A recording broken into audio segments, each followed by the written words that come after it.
sekalian, alhamdulillah hari ini kita menyambung pengajian bulanan kita berpandukan kitab Al-Kabair, yakni membicarakan berkenaan dosa-dosa besar. Jadi pada tahun lepas banyak perkara-perkara yang kita sudah kupas dan kita sudah lihat tentang permasalahan berkenaan dengan beberapa perkara tentang dosa besar ini, dan mudah-mudahan menjadi manfaat kepada kita. Dan pada bulan 12 kemarin saya dah sebut tentang dosa besar berkenaan dengan orang yang suka mengungkit-ungkit pemberian. Jadi hari ini topiknya jauh sikit. Sebelum kita cerita banyak berkenaan dengan sifat itu, tentang dosa besar itu sifat. Jadi ini kita jauh sikit, dan tajuk hari ini memang dekat dengan masyarakat kita, iaitulah dosa besar orang yang membenarkan ahli sihir dan tukang pilih. Orang yang membenarkan ahli sihir dan tukang pilih. Apa tu ahli sihir? Dia jumpa rumah. Dia bukan tu rumah, dia minta tolong rumah. Sebelum ni kita dah cerita tentang sihir. Sihir ni orang yang belajar direct. Dia betapa belajar. Ni yang kata meminta tolong ataupun membenarkan apa yang ahli sihir atau mudah disebut sebagai bomoh ataupun tukang sihir ini, maka dia membenarkan apa yang mereka katakan, maka ia termasuk di antara dosa-dosa besar. Baik, sebelum kita pergi jauh, saya nak sebut satu hadis baginda Nabi Muhammad SAW.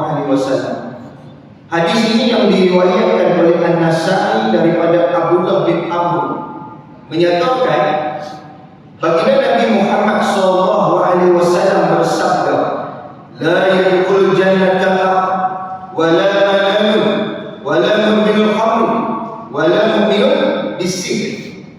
Kata Nabi, tidak akan masuk surga orang yang derhaka kepada kedua ibu bapanya. Yang kedua, orang yang suka mengungkit-ungkit pemberiannya. Yang ketiga, orang yang meminum arak. Adapun yang keempat, kata Nabi, orang yang mempercayai sihir. Hadis riwayat An-Nasa'i daripada Abdullah bin Amr. Orang yang keempat, golongan keempat, kata Nabi, dia tidak akan masuk surga, diharamkan dia masuk surga. Dia ni berpegang kepada apa yang tukang sihir cakap, dia percaya bulan-bulan itu. Yang kedua, tuan-tuan, kalau kita rujuk dalam sabda baginda Nabi Muhammad SAW, hadis yang diriwayatkan oleh Abu Dawud, kata baginda Nabi Muhammad SAW, "Man ata arrafan aw kahinan fasaddaqu bima ayyaqul faqad kafara bima unzila ala Muhammad SAW." Kata Nabi, "Man ata arrafan aw kahinan," sesiapa yang mendatangi dukun, sesiapa yang mendatangi dukun atau tukang pilih, dia pergi jumpa tukang pilih ataupun dukun, lalu dia mempercayai kata-katanya. Biasalah, kita bila pergi jumpa dukun ni takkan ajak nyanyi pula, takkan nak buat raya mega pula. Mestilah kita bila ajak, "Ni rumah saya ni, tu nampak kedai saya ni, orang main nampak kedai ni macam mana tu?" Tu kata bukan apa, yang buat tu orang sebelah juga. Begitulah. Maka kata Nabi, orang macam ni dia pergi jumpa dan dia percaya apa dukun tu kata, faqad kafara bima unzila ala Muhammad SAW, maka dia telah kufur, ada sahaja, dia telah kafir terhadap wahyu yang diturunkan kepada baginda Nabi Muhammad SAW. Dan kalau kita rujuk dalam firman Allah Subhanahu wa taala, Allah sebut berkenaan dengan orang yang meminta tolong selain daripada Allah di dalam Quran. Allah sebut dalam Quran dalam surah Al-An'am ayat 88. Surah Al-An'am ayat 88. Walau asyraku lahabita anhum ma kanu ya'malun. Seandainya mereka menyekutukan Allah, terhapuslah amalan yang mereka telah kerjakan. Surah Al-An'am ayat 88. Makna mereka mempercayai selain daripada Allah, terhapuslah puasa tuan-tuan, sembahyang tuan-tuan, zakat tuan-tuan, amalan tuan-tuan 80 tahun pergi percaya dengan dukun ni, bukan sekadar kufur, bukan sekadar kafir, tetapi kata Allah Subhanahu wa taala terhapus semua amalan yang kau kerjakan. Sebab tu tuan-tuan, puan-puan, ibu-ibu, ayah yang saya hormati sekalian, kenapa saya kata tajuk hari ini dekat dengan hati kita, terutama orang Melayu kita? Sebab orang Melayu kita tuan-tuan, mentaliti, pemikiran orang Melayu kita, pergilah mana pun, masuklah zaman mana pun, pemikiran mereka tetap berpegang pada benda-benda buruk. Kan, benda sial, benda khurafat, benda merapu ni masih mereka berpegang. Kadang-kadang ada sekumpulan manusia tuan-tuan, sembahyang masjid, doa. Ini pengalaman saya lah. Saya tidak tunjukkan kepada sesiapa. Tapi malam, saya malam tuan-tuan, datang masjid, dengar kuliah, tapi dia tuan-tuan masih berpegang kepada benda-benda syirik, benda-benda yang menduakan Allah, benda-benda yang dilarang dalam agama. Di hati dia tuan-tuan tetap berpegang kepada dukun, tetap berpegang kepada bomoh. Dia tidak percaya kepada perubatan Islam, dia tidak percaya kepada ustaz-ustaz. Apa ada masalah, dia mesti dijumpa lah dengan asal dunia semua ni. Begitu dia panggil. Bahkan apa yang macam ni tuan-tuan, sembahyang ni bukan Allah terima. Dan orang sebut lah, ni dalil nanti lah. Di awal pun dia sebut ni, 3 perkara dah sebut tuan-tuan. Hadis nanti dah yang Quran, 3 dah sebut. Di muka 5 saya tak. Sembahyang Allah tolak, direct. Maknanya you sembahyang di masjid ke, you pergi Mekah ke, direct tolak tuan-tuan. Sebab sebab tuan-tuan menduakan Allah. Sebab tu di awal kuliah dulu, topik yang pertama, dosa yang paling besar di antara dosa-dosa besar apa tuan-tuan? Syirik kepada Allah Subhanahu wa taala. Dan kalau kita rujuk dalam Quran tuan-tuan, dalam surah An-Nisa ayat 48, surah Al-Maidah ayat 72, Allah menyatakan tuan-tuan, orang yang menduakan Allah ni memang dalam jahannam tuan-tuan, tak ada harapan Allah ampun dosa. Contoh dalam surah An-Nisa ayat yang ke-48, Innallaha la yaghfiru an yushrika bihi wa yaghfiru ma duna zalika liman yasha. Sesungguhnya Allah tidak akan mengampuni dosa syirik kepadanya, namun mengampunkan dosa selain syirik bagi sesiapa yang dia kehendaki. Surah An-Nisa ayat 48. Makna dosa ni, na'udzubillah lah, bukan suruh buat, bukan boleh buat. Jadi apa kata? Yang Allah kata dosa ni aku ampun, jadi buat Allah dah. Tapi nak kata dosa zina, makan rasuah, contohlah, mengumpat semua ni, ada harapan Allah pun. Tetapi kata Allah, sesungguhnya aku tidak akan mengampuni dosa syirik kepada Allah. Ampun. Mana dosa syirik berat? Antara pecahan syirik tu tuan-tuan, antara dia apabila kita mengharapkan pertolongan selain daripada Allah, antara dia minta tolong kepada bomoh ni. Tuan-tuan, sebab tu tuan-tuan puan yang dirahmati Allah Subhanahu wa taala, dalam masyarakat kita banyak tak golongan-golongan macam ni? Banyak Ustaz, banyak. Sebab mereka ni berpegang macam tu daripada nenek moyang mereka.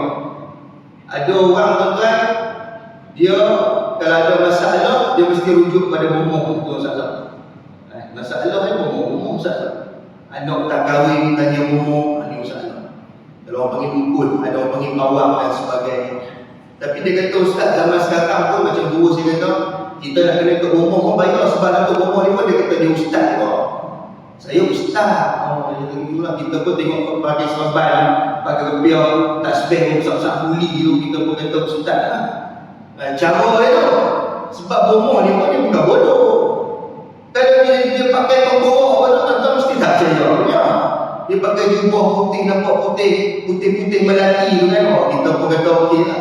Tapi sebenarnya tuan-tuan, orang ni tuan-tuan, sebab tu Nabi Muhammad SAW, dia memberitahu kepada kita banyak perkara tuan-tuan.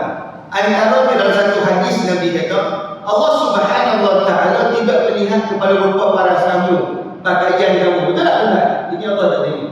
Tapi manusia akhir zaman ni, dia melihat kepada pakaian, tengok pakaian, pakai jubah itu dikatakan alim, pakai serban itu dikatakan alim, pakai seluar jin dikatakan bukan gengji. Ini di golongan-golongan ini. Sebab tu tuan-tuan yang dirahmati Allah Subhanahu wa taala.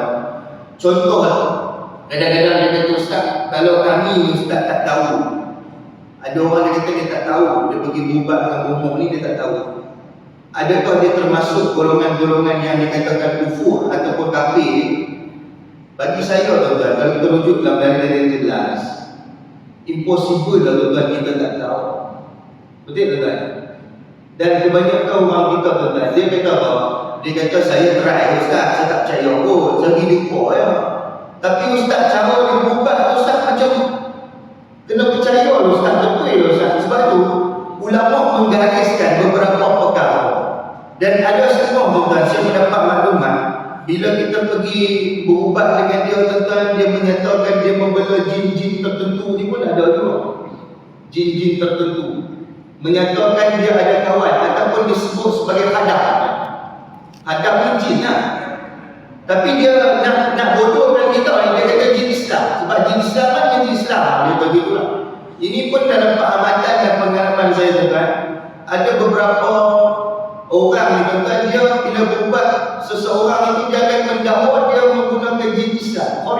Bukan dia menggunakan jin Islam. Sebab kita faham dalam sirah menceritakan bagaimana baginda Nabi Muhammad SAW diberikan kelebihan oleh Allah Subhanahu Wa Taala untuk mengajar jin. Betul tak tuan-tuan? Ini tidak dinafikan. Dan ramai orang tuan-tuan dia menafikan itu. Dia kata dulu Nabi boleh mengajar jin Islam. Jadi kami kenapa tak ada kawan jin Islam? Tuan-tuan, jin ni tuan-tuan yang duk kawan dengan kita ni, yang duk kawan dengan kita sekarang ni, jin Islam tu dia pilih kawan ni. Duk kawan dengan tuan-tuan ni. Tuan-tuan tak boleh cakap ni. Duk kawan dengan tuan-tuan ni. Ada dekat dengan hati tuan-tuan ni. Di jin Islam ni dia pilih. Di kafir dia. Dan tuan-tuan, kita kena faham, jin ni tuan-tuan, dia bukan macam kita boleh tidur sembang, nak makan pengiyak ke, nak makan syurim. Dan ada orang dakwah, dia dah beritahu pada kami Ustaz, dia memang jin Islam. Tuan-tuan, tuan-tuan lupa, bapa segala kipis nama dia Azazil, apa dia kata? Sebelum dia dihalau dari syurga, apa dia kata kepada Allah? Apa dia kata? Aku akan sesatkan anak cucu Adam sampai diikut aku masuk neraka. Betul tak? Kita manusia, contoh saya kata, terus manusia pun yang kata Islam, orang yang kata Islam pun ni kata jin yang tak nampak ni, dia boleh mengaku di Islam, dia boleh kata dia di Islam, kita pun tak tahu dia mana. Allah tuan-tuan, tu pun kita percaya. Sebab tu tuan-tuan, kalau kita rujuk dalam fatwa yang dikeluarkan, sebab ini cuma sikit tentang fatwa hukum menggunakan khidmat jin. Ini fatwa menyatakan bahawasanya isu Islam menjawab tentang hukum penggunaan khidmat jin adalah dilarang dalam Islam. Ini berpandukan firman Allah Subhanahu Wa Taala dalam surah Jin ayat 6. Dalam Quran ada surah Jin juga. Ayat 6 Allah sebut yang bermaksud dan bahawa sesungguhnya adalah amat salah perbuatan beberapa orang daripada manusia menjaga dan melindungi dirinya dengan meminta pertolongan kepada ketua-ketua golongan jin, kerana dengan permintaan itu mereka menjadikan golongan jin bertambah sombong dan jahat. Surah Al-Jin ayat 6. Maknanya Allah kata nanti ada di kalangan manusia ni, dia akan meminta pertolongan, perlindungan daripada jin. Ya Allah sebut dalam Quran je lah. Sebab tu nenek moyang kita dululah. Macam guru saya cerita tuan-tuan, dulu mana ada backbone, mana ada backbone tolong, mana ada. Jadi macam mana dia boleh clearkan hutan. Ni tuan-tuan, kadang-kadang kita fikir kena brain tuan-tuan, kena brain. Hutan dia boleh gugak tu lah. Dia apa ilmu dia pakai. Ni yang kata sakor ni, dia berdamping. Tapi dia kata Ustaz, sakor ni ataupun jin ni, dia tolong saya. Dia tolong saya buat kedai, dia tolong saya buat tauhiyah. Baguslah. Bagus. Sebab tu Allah kata, kalau kamu minta tolong pada jin ni dah lah sombong. Dulu dihalau oleh syurga pun bukan sebab apa pun. Apa wastakbaru wa kanu minal kafirin. Ia enggan dan tak kabur, itu saja. Tahu tak? Iblis ni di kalangan jin ni, kenapa dia dihalau oleh syurga? Sebab dia sombong. Dia sombong dengan apa? Sebab dia tak mau sujud pada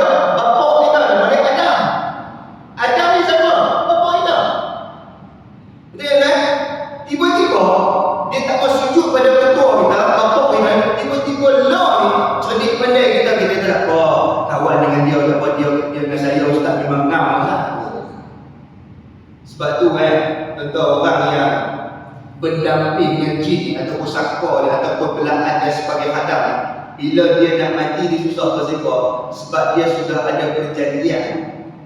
Di kampung-kampung bila tengok ada orang boleh nak mati, nak kena buka apa, nak kena buka bumbung, nak kena tengok apa bulan mengembang baru, bukan senang tuan, nak mati masa hidup nampak gagah lah. Bila dah tua ni tuan, nak bagi makan tak boleh, nak buat apa tak boleh, maka dia akan memakan diri sendiri. Sebab tu kalau di kampung-kampung dulu-dulu mereka banyak memelihara jin-jin yang besar-besar ni. Kalau orang Melayu kita kata hantu ayah lah, hantu ayah ni besar, kata kata lah, saya tak pernah tengok. Tuan-tuan pernah tengok? Hantu ayah, hantu galah, pocong lagi, toyol. Toyol ni mereka belah untuk curi duit. Apabila cepat si kaya, belah lah banyak-banyak. Jangan belah sepak, belah lah 10 ekor, senang sikit. Boleh buat tim bola sepak, tim Toyol FC, apa tu. Tapi Toyol ni bodoh juga. Dia pun kata lah, saya tak tahu sebab saya tak pernah tengok. Dia curi duit, dia tak curi semua, dia tinggal sikit, bagus juga. Toyol ni kira ada toleransi juga lah. Kalau cerita apa yang gua tu kan, piramid tu, sapu bersih tu licin. Dia tak, kalau lampu ni boleh kebas, lampu kebas kan. Tapi Toyol ni bagus juga, dia tak balas semua. Kalau ada 50 ringgit dia tinggal, bagus lah. Dia ekonomi ni orang, bagus lah. Lepas tu dia kena ambil ijazah ekonomi, bagus lah dia. Tapi kita kadang-kadang kita pelik orang macam ni tuan-tuan. Dia percaya kepada benda-benda yang pelik. Itu yang pertama lah, yang kata membelah ni, ataupun berkhidmat dengan jin ni.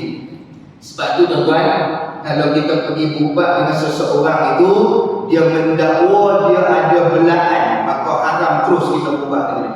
Ada pun kita pergi juga, terbatal amalan kita. Sebelah, ada pun dia kata, mesti dia kata punya.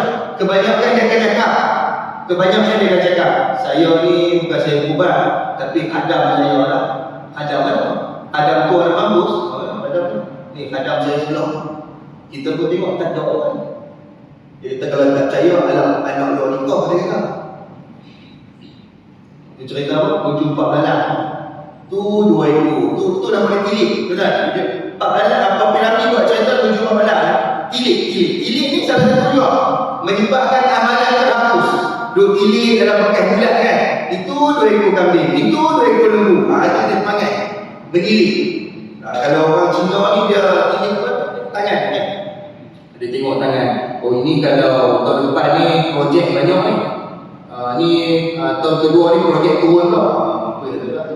Kalau macam tu dengan cerita, tilik ni kalau betul semua, kawan tu tak ada tilik ke kan? Dia kaya lah. Kan? Sama juga lah. Fenomena dulu kalau kita ingat, ada seorang ni yang pandai cerdik ni, ilmu tarik duit kan? Ilmu tarik duit. Kita ni bodoh-bodoh kan macam tu je kan? Ilmu tarik duit. Tuan-tuan ilmu tarik duit? Belajar lah. Ayah belajar tarik duit 50. Benar kan? Tapi kenapa ada orang yang ataupun nak cerdik je tuan-tuan, dia pergi juga, dia tahu ada ilmu tu memang kita nampak dah pelik. Mana atas dunia tuan-tuan boleh tarik duit? Duit kita cari tak boleh tarik. Betul tak? Setuju tak? Tetapi kenapa ada orang percaya? Sebab ni mentaliti tak boleh buat. Faham tak? Tak boleh buat. Contoh ustaz lah, yang ni mentaliti kan, ni almarhum guru saya kata, cuba kamu tengok mentaliti orang lain juga. Tengok contoh lah, tengok kedai orang laku, orang ramai main kedai dia makan. Apa dia kata? Ini kalau tak guna jin pelaris. Aku panggil dia. Betul tak tuan? Betul tak setuju kan? Betul orang ni boleh. Dia punya pemikiran, dia mesti guna jin kuat ni. Tengok tak ada buka kedai orang batuk dah. Ada kan? Saya pernah, dia berkata Ustaz, ada tu kedai ni Ustaz, kedai tak buka ni. Kedai buka pukul 10, pukul 9 orang batuk. Sampai kaya raya. Dia kata jin kuat ni memang jin apa dia guna tak tahu. Aku panggil mulut tu. Sebab kepercayaan. Kenapa kita tak kata dia rezeki dia? Kenapa kita kata dia masak sedap? Tapi kenapa kita masih berpegang guna jin ni, guna saka ni, guna pelaris? Sebab kita memang macam tu. Tuan-tuan, itu satu lah. Yang kedua tuan-tuan, kebanyakan kita ni kenapa minta tolong pada umur ni disebabkan apabila kita terkena sihir. Kita tu bilang apabila kita terkena sihir, tak kira lah santau ke, ataupun ilmu pemisah suami isteri ke, ataupun pagar kedai dan sebagainya, banyak lah. Dan kebanyakan pergi minta tolong disebabkan apa? Mereka ni terkena sihir. Dan mereka kata dah kena sihir ustaz, kena lawan. Tak lawan, dia tak lawan. Dengan ikan lagu lebih kurang. Dia kena sihir, lepas tu dia pergi minta tolong dengan bomoh. Bomoh pula beranak. Begitu. Boleh ke tak boleh begitu? Boleh. Hukumnya tak boleh, haram, dosa besar, syirik kepada Allah. Kita kena sihir tu soal pertama. Tapi ustaz tak kena, boleh lah cakap. Dia kata di kurang, dia kata kan, memanglah aku tak kena. Tuan-tuan saya begitu tuan-tuan. Ada seorang pakcik yang cerita saya, ini cerita betul. Dia batu karang. Batu karang ni dalam ni. Doktor scan, ada batu karang situ. Jadi doktor kata nak tembak laser lah. Dia kata tak apa. Dia nak balik buat perubatan tradisional. Lagi lah. Cuba seorang cerdik pandai. Saya tak sebut seorang cerdik pandai. Kontor ni lah. Kontor tu dia kata ustaz, dia ambil berat dibuat tangan. Dia buat macam tu, dia buat macam tu. Lepas tu dia awet. Lepas tu dia lomok dekat tempat yang batu karang kan. Dia buka tu, keluar batu karang sendiri. Keluar sendiri macam tu. Ting ting ting. Keluar. Tuan ni tak. Sini. Tak. Gosok. Tak keluar. Ini tadi batu karang abang dia mula-mula tak percaya kan. Besok dia pergi scan, tak ada batu karang. Doktor pun pergi. Tak ada apa ni tak. Dia kata dah buang lah sekarang. Buang mana? Ini ada perubatan pula. Dia tu kan. Macam mana batu di sini boleh keluar di sini? Tu nama dia batin, ilmu batin. Apa itu ilmu batin? Dia ada menggunakan pertolongan sakti. Tuan-tuan kalau pergi hospital kan, kalau batu karang dia ada cara untuk keluar kan, bukan boleh betul keluar hidup. Ni saya cerita ni bagi faham, tapi tak faham tau. Dia kata magic ustaz, magic apa kan? Magic ni pun tuan-tuan, yang saya dapat maklumat juga, ada orang buat magic ni, silap mata ni, dia guna pendamping tau. Bagaimana boleh terbang, boleh pusing, boleh lalu buat ayam. Tuan-tuan, kalau kita fikir otak dia boleh jalan buat cahaya, dia guna ilmu apa ni? Dia wali ustaz. Wali juga ada apa sembahyang pun. Tengok kan, ada orang kata apa? Dia ada karomah ustaz. Tuan-tuan tahu tak karomah ni apa? Kalau orang Melayu kata keramat kan? Karomah ni kelebihan siapa bagi? Allah bagi. Kepada siapa? Yang dekat dengan Allah, dia beri sebagai karomah. Kalau Nabi diberi mukjizat tak ada lah. Sebab Nabi dah wafat, tak ada lah. Nabi Muhammad last tu wafat. Jadi yang ada sekarang karomah. Ini orang salah guna. Itu ustaz dia ada karomah ustaz. Ini ustaz tahu ni. Tu yang ayam pin pun yang minum kaki tu. Ayam pin tuan-tuan. Ustaz dia tuan. Dia mimpi malam-malam tu. Dia mimpi anak murid dia, anak perempuan kan. Bini orang tu dia malam tu dia khabar. Semalam saya mimpi bini awak. Habis tu dia nak kena tidur dengan saya, makan dia tinggi sikit lah. Dia boleh. Bagi tak lagi kan? Bagi sebab macam tu. Kepercayaan tu, pegangan tu. Ini dahsyat tu lah. Sama juga lah pembedahan. Ada juga yang kita tu guna, kalau guna pembedahan batin, dia pun tak guna pisau. Guna pisau lah ni. Dia guna apa? Dia guna sulu. Hak lagi teruk tu guna pistol mainan. Percaya gitu. Percaya. Sebab apa percaya? Sakit. Sakit. Dia punya sebab adalah dia kata dia sakit. Baik, sebagai yang terakhir lah. Ni saya sebut juga ni. Bagaimana kita nak mengenali tukang sihir ni? Saya banyak bawa tapi hari ni yang sebab saya baca. Macam mana kita nak mengenali tukang sihir? Ada 8 perkara yang kita nak kenal. Kadang-kadang kita nak kenal pun payah. Sebab mereka ni pun update sekarang ni. Payah nak kenal. Baik, yang pertama, bila kita minta tolong kepada dia akan meminta sesuatu. Contohlah beras, baju pesakit, barang-barang tertentu untuk dijampi, jampi serampok lah. Minta baju dalam, minta syok dalam, minta darah air. Dia minta untuk dia buat apa cara. Ini syirik. Ada orang tu nak tundukkan bini dia sebab dia nak kahwin lain, dia pergi jumpa lah. Dan bini dia tak lah. Kalau orang perempuan dia buat nasi kangkang tu, nasi kangkang. Tuan-tuan pernah tengok nasi kangkang? Saya cerita apa nasi tanas kan? Nasi tanas tu. Betul tak betul tu? Betul tu. Macam tu lah, cerita macam tu lah dalam pembuatan dia. Tapi jangan buat lah cerita tu. Nak kena kangkang, nak kena pukul 3 pagi, dia tak boleh pukul 10 malam tu dia. Kau 10 malam dia tengok, dia kena 3 pagi. Bila kena kat lelaki pula semayang muda. Ayolah. Dia nak kahwin lain ya, kena tu bodoh tu ya. Orang lelaki pula, dia ada ilmu penduduk. Ilmu penduduk ni minta pada siapa? Dia tak belajar. Dia minta kepada orang yang belajar. Bagi pada dia, supaya bila dia pergi ke office, orang tak berani dengan dia. Betul? Saya pernah jumpa seorang, dia kerja tentera. Cerita banyak cerita tentera. Dia dekat Ceras, saya kuliah dekat Ceras. Habis kuliah, saya nak pergi kat rektor saya tu, dia datang, dia pencen lah tentera. Dia kata, Ustaz, saya ada ambil satu ilmu Ustaz. Saya baca Ustaz, hambui ke orang tu tak berani marah saya. Jadi macam lemah. Orang tu nak marah, dia baca ayat tu, dia hambui, menyebabkan orang tu dia tak nak marah. Jadi lembut. Jadi tadi Ustaz kata ilmu penduduk ni macam kita ada sama. Saya kata abang ambil mana? Ada orang bagi Ustaz, siapa dia? Ada orang Ustaz, ada banyak sangat ni penduduk dia orang. Ada. Tak apalah, abang baca dia lah. Tak ingat Ustaz, ni bawa penduduk dia. Hang duduk dalam tentera, hang duduk amal jejak ni dia baca. Takkan hang tak ingat langsung? Possible. Ni tak kena siapa ni, kena siapa ni. Lepas tu tekan-tekan dia cerita. Dia pun lah baca sikit-sikit ni. Bila bacaan dia baca tu, tak ada pun dalam hati, tak ada pun benda-benda dalam Quran. Makna jampi tu dalam bahasa Jawa, jampi tu dalam bahasa nak bunyi pelik-pelik ni. Ni maknanya jampi serampok ni. Dibaca dia yakin, dihembuskan kepada orang, menyebabkan orang tu tak berani.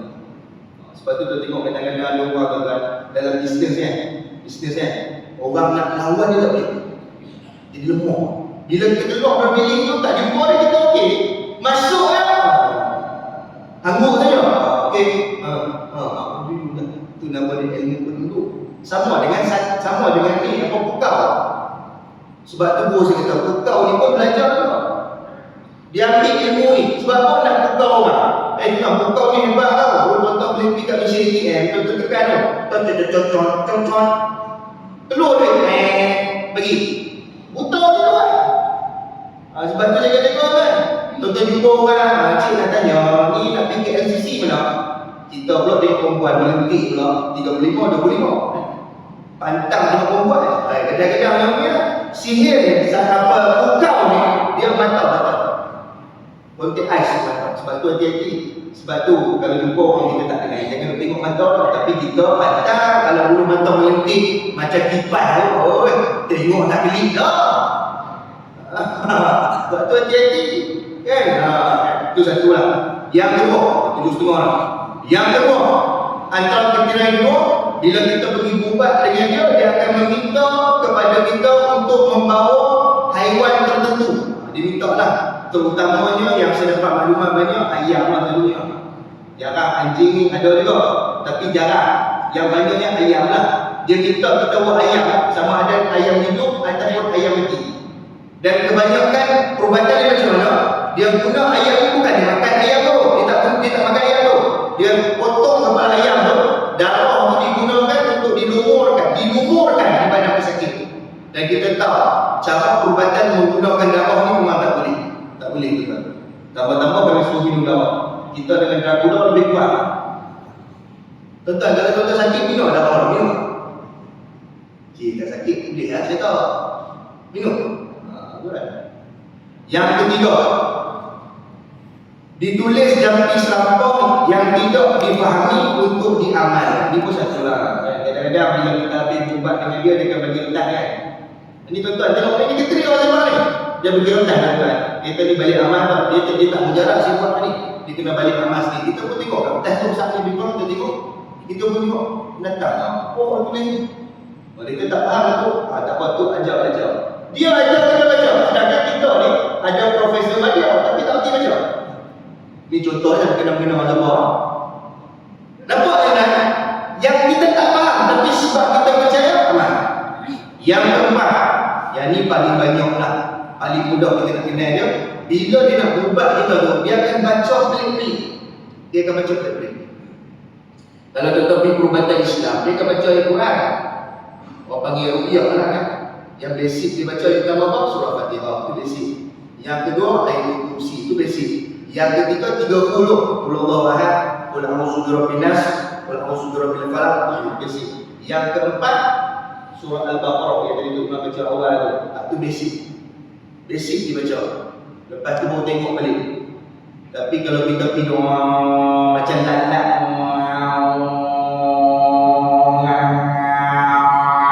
ngarut tu kan. Ngarut. Cerita apa? Nasi goreng itu. Kalau datang tu ngarut. Ni dah habis ubat nak pergi balik ke? Tu umur Muhammad. Tak Muhammad nak kira duit. Cerita. Jadi tuan. Tu penyamuk begitu. Penyamuk. Baik, yang kelima, lima banyak. Bila kita ubat dengan dia akan bagi kat kita satu apa disebut sebagai pendinding ataupun tangkai. Baik, tangkai ni tuan, saya nak sebut. Boleh tak kita pakai tangkai? Boleh tak kita pakai tangkai? Sama ada di sini ataupun di kaki. Ada orang pakai sini. Pakai sini nampak kan? Semayang nampak. Dia pakai sini tak nampak. Sebab saya banyak. Dia kat sini. Tangkap dia besar. Semayang Allah tolak. Dia ada. Benar. Sebab tu orang yang pakai tangkap ni selagi mana dia tak betul. Semayang yang Allah tak terima, amalan dia tertolak. Jadi kita kadang-kadang pergi cukur jambu dulu kan. Kadang-kadang saya dapat tiga budak-budak kecil. Yang betul-betul kita ni cerdik kan. Jadi dia ikat kat tangan anak dia tu. Tuan pasal tak tadi? Tadi hitam kan? Tanya marah lagi. Tapi nak tanya juga lah. Tadi ni, nak tanya sikit dah. Ni sebelum saya buat wawancara ni, nak buat apa ni, saya nak tanya sikit ni. Kat tangan anak ni tak apa. Tadi hitam tu, tadi kecil lah. Apa hitam? Tadi apa ni tadi hitam? Pada kita ni ada orang tua tu bagi Ustaz. Pakai ni tak kena gangguan luar lah. Percaya pada tadi. Syirik ke tak? Boleh saya potong? Boleh tak? Ya Ustaz, potong lagi jim kan? Eloklah hang jim boleh buat. Bila kita cakap orang Allah kan, tu pergi haji tu. Tak tahu lah tuan. Baik, yang keenam. Ahli sihir meminta kepada pesakit jangan menyentuh air 40 hari. Ini orang pakai susuk kan? Susuk nak pakai apa susuk? 40-44 jauh. Sini dia cucuk tak sini, dia cucuk tak sini, dia cucuk tak sini. Dia ada susuk berlian, susuk emas, banyak orang tu kan. Baik, yang ketujuh, ahli sihir bercakap dengan jin dia. Ini pun adalah ahli sihir ni. Dia bercakap dengan hadapnya. Yang ke-8, ada kalanya homo atau jin atau gambar perubatan ini boleh menceritakan masalah pesakit, nama pesakit, tempat tinggal pesakit, seolah-olah dia mengetahui segalanya. Ini pun satu lah. Kalau tuan-tuan tengok ada yang hebat ni tuan, tuan-tuan pergi berubat dengan dia kan, dia boleh tegur nama tu. Haji Mat bin Haji Bakar kan. Duduk dekat apartmen gombok tu kan. Tingkat 23 kan. Kan? Boleh kan? Pintu pagar melintang dia. Sudah betul. Kereta loblik bla bla bla. Bini nama ni boleh. Tuan hebat tu bomoh ni. Kalau macam ni dia bomoh tu, kita nak lari tu tak tunggu. Ini bomoh ni kita mahu. Dia betul lah. Dia akan datangkan kepercayaan tentang kepada dia. Sebab tu ada songkok ni cerita, dia pergi berubah dengan seseorang ni. Dia pakai kopiong semua tu tak? Dia cerita lah. Dia pakai kopiong semua, pakai baju macam ustaz. Dia pergi berubah ni dia, duduk depan dia, dia tak pegang apa tu, dia orang kira macam kecil ni lah. Dia tengok lah, dia tengok dia tak. Kalau kita pergi perubatan Islam kat dia, baru dia kan. Macam tu kan, dia tengok lah. Dia kata ada kaum mongkok tu. ada pasu bunga kawan tak buat apa? Ada pasu bunga dia tengok apa? Dia tengok apa? Dia tengok ada pasu bunga ada 2 pasu bunga satu warna merah, satu warna hijau. Dia kata nanti balik korek dekat pasu bunga warna hijau ada orang tanam. Tuan-tuan nak percaya ke tak? Tuan-tuan jawab, nak percaya ke tak? Tuan-tuan nak percaya apa? Dia balik korek, ada benda tu. Percaya lah. Dia buat LP pula. 2 kali LP, 2 kali sini tuan-tuan. Ni kepercayaan. Sebab tu macam mana orang macam ni dia boleh tahu posisi rumah kita, tandas rumah kita, bilik dapur kita, bilik tidur kita, macam mana dia tahu? Sebab dia dah hadap ataupun jin belahannya. Tu hati-hati lah. Dia sudah hantar rumah tuan-tuan. Dia hantar tak balik tau, dia duduk situ. Rumah tuan-tuan dia elok tak ada benda tu, dia duduk situ. Dia boleh tunggu. Sebab tu malam-malam aku nampak lintas duk tegur malam-malam duk dengar orang cakap dinding. Pasal apa? Sebab kita dah minta dia main rumah kita. Sebab tu hati-hati tentang bab perkara ni. Sebab tu hukum kita minta tolong kepada bohong. Dukun ini hukumnya haram dan berdosa besar.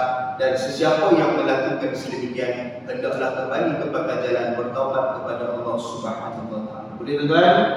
Insya-Allah. Ada kau yang pergi? Ada yang pergi? Mana nak aku? Sabar memang ada nak aku. Dah lagi saja try lah. Dia tak nak aku. Saja try. Terpergi tak terpergi, bukan pergilah. Kawan tolong dia cakap masuk, dia tolong masuk kau. Begitu pula. Jadi tuan-tuan, pergi atau tidak, kalau kita pergi tu itu masalah besar tuan-tuan. Cuma selesai janganlah ulang balik benda tersebut. No, carilah alternatif lain. Ya, carilah alternatif lain. Baik, cukup sekali tu. Mudah-mudahan Allah memberkati kita.